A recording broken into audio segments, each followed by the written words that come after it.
Kalau dulu kita fikir pickup ni untuk kegunaan kontraktor nak pergi site, kini zaman dah berubah.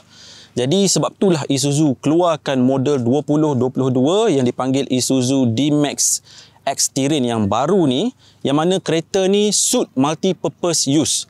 Maksudnya kereta ni boleh digunakan sebagai kerja, kalau korang nak buat kerja pergi site, ataupun untuk lifestyle use.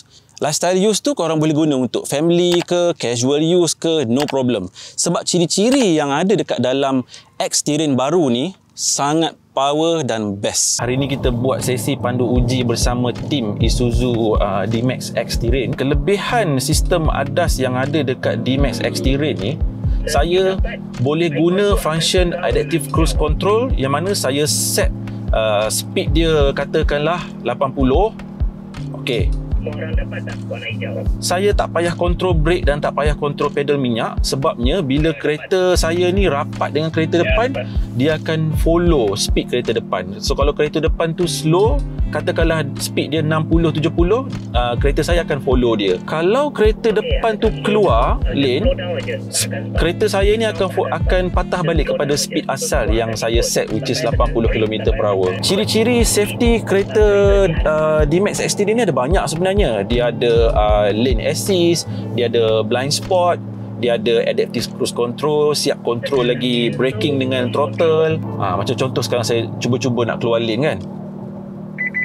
Dia bagi warning yang saya keluar lane. Kalau saya nak take over, saya tak nampak kereta dekat belakang tu, dia akan bagi warning blind spot. Dia akan keluar satu alert dekat cermin sisi ataupun side mirror ni, bagi tahu there is a car on my right side or left side. Lagi satu safety features yang saya rasa suka adalah speed limiter. Saya set 70 km/h sekarang ni, saya tekan minyak sampai habis.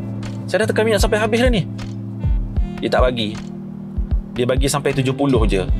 Bagi saya ni satu function yang sangat baik lah. Pasal kita nak jaga fuel consumption ke apa kan, this is the best option lah. Biasanya orang yang first timer macam saya bawa pickup ni, saya punya expectation mungkin ragu-ragu nak take corner kereta ni. Pasal kereta ni tinggi tau, takut dia bergoyang-goyang kan. First timer macam saya ni lah. Tapi surprisingly, bila saya take corner, saya dapat rasa saya bukan bawa pickup sebenarnya. Saya rasa macam saya bawa kereta SUV biasa. So D-Max X-Terrain ni sebenarnya dia bukan lagi cipta kenderaan untuk one purpose, which is off-road use. Dia cipta kereta untuk multi-purpose, which is saya nak bawa kereta ni, orang kata dari segi off-road use pun boleh, ataupun gaya macam SUV pun boleh.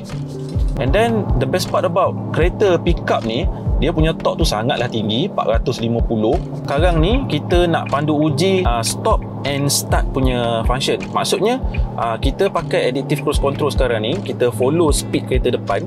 Jadi kalau katakanlah kereta depan tu slow, macam hampir nak berhenti, kereta saya pun akan ikut speed dia.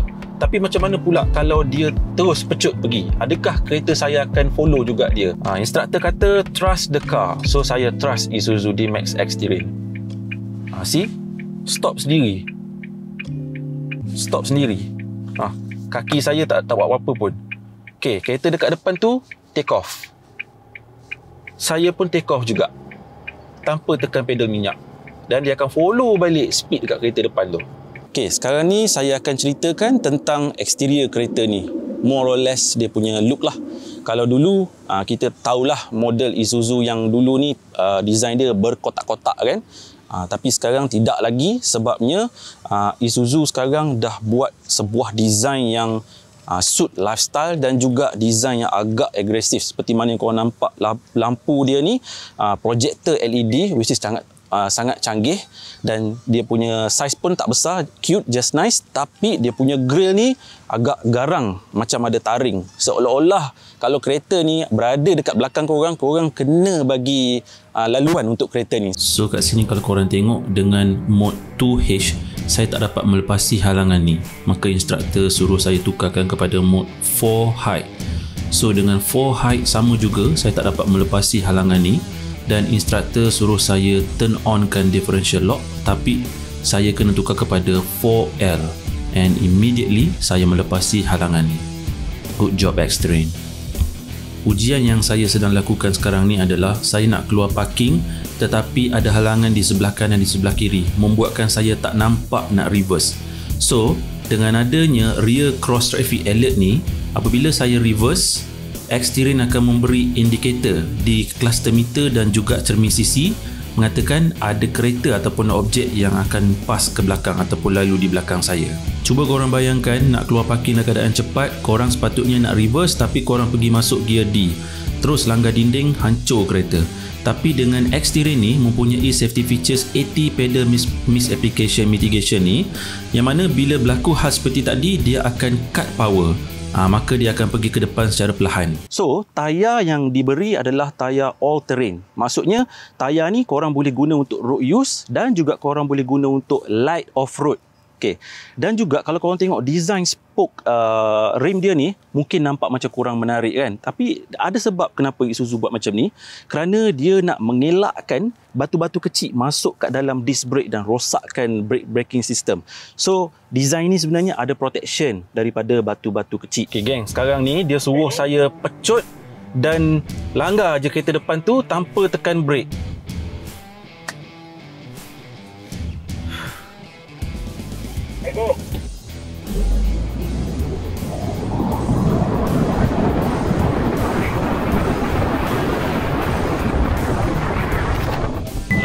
Dia brake dengan sendiri. Itu adalah ciri-ciri keselamatan yang dipanggil auto braking.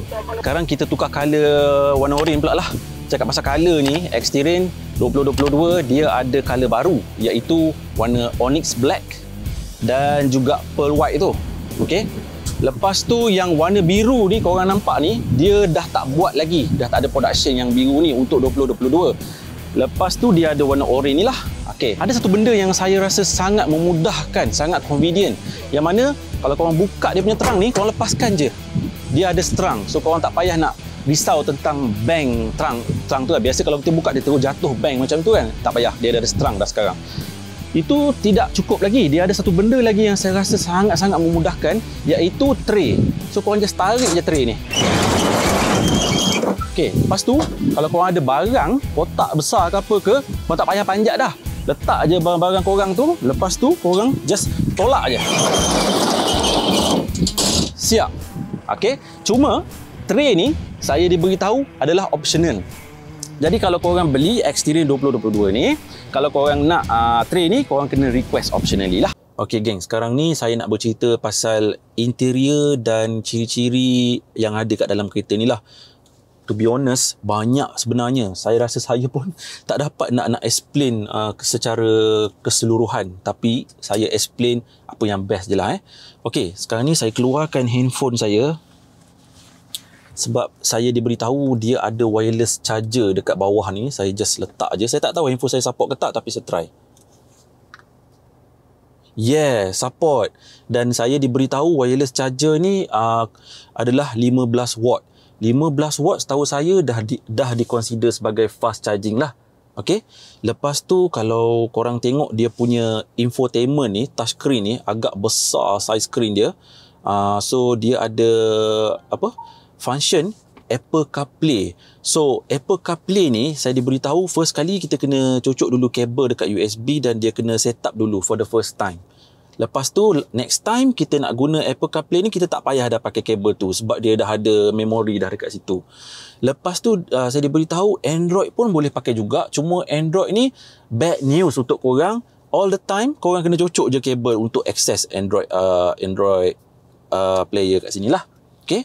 Lepas tu kereta ni juga dilengkapi dengan 360 camera seperti mana korang boleh nampak ni. Boleh nampak tak? So this is a 360 camera yang ada dekat Xterrain baru ni, which is kamera dia sangatlah terang dan sangat membantu sebenarnya, terutama kereta yang besar macam ni kan. Dia punya 4x4 punya function ni, yang mana normally kita akan pakai 2H lah all the time. Dan 4H ni saya diberitahu kita patut pakai waktu hujan. So waktu hujan kita patut pakai 4H, dan 4 low ni kita patut pakai waktu kita nak off-road. Itu yang saya diberitahu oleh instruktor Isuzu Malaysia lah. Okay, selain pada tu dia punya interior ni memang tak ada langsung rasa pickup punya environment. Seperti mana kita tahu pickup punya environment dia plastik keras dan dia design dia memang orang kata outdated kan dulu kan. Tapi tak. Untuk eksterior ni dia kulit dan soft touch. Memang premium. Dah macam gaya SUV mewah. Even kita bawa pun rasa macam SUV mewah. Dah tak rasa macam pickup dah. Okay, tengok dia punya armrest pun soft touch. Dia punya seat pun leather. Tak cukup dengan tu, seat driver side ni ada electronic seat adjuster. So korang tak payah lagi nak pakai manual lever kan. Tak payah. Dia ada electronic seat adjuster. Tak silap saya korang boleh ubah 8 ways. Okay, 8 cara. Kita dah sampai ke penghujung video. Ada beberapa perkara yang saya nak bagi tahu ke penghujung video ni. Sangat penting dan korang kena pay attention. Okay. Isuzu D-Max X Terrain 2022 ni, pada hari yang saya review ni, saya tidak diberitahu harga dia berapa sebab diorang belum announce lagi harga model baru.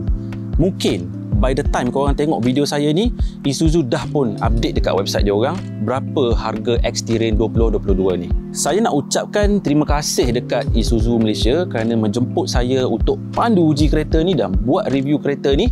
In future, maybe saya nak lagi collaborate dengan Isuzu Malaysia sebab saya sangat teruja dengan kereta-kereta yang ataupun pickup yang disediakan oleh Isuzu ni. Kalau korang memang ada plan nak beli pickup model baru, better korang hold dulu model-model lain yang korang dah set dalam mindset tu. Korang pergi dulu tengok Isuzu D-Max X Terrain model baru ni. Serius, it will not waste your time. Dan juga jangan lupa bantu saya dengan 3 benda, iaitu subscribe channel saya, like, tekan butang like dan juga tekan butang loceng.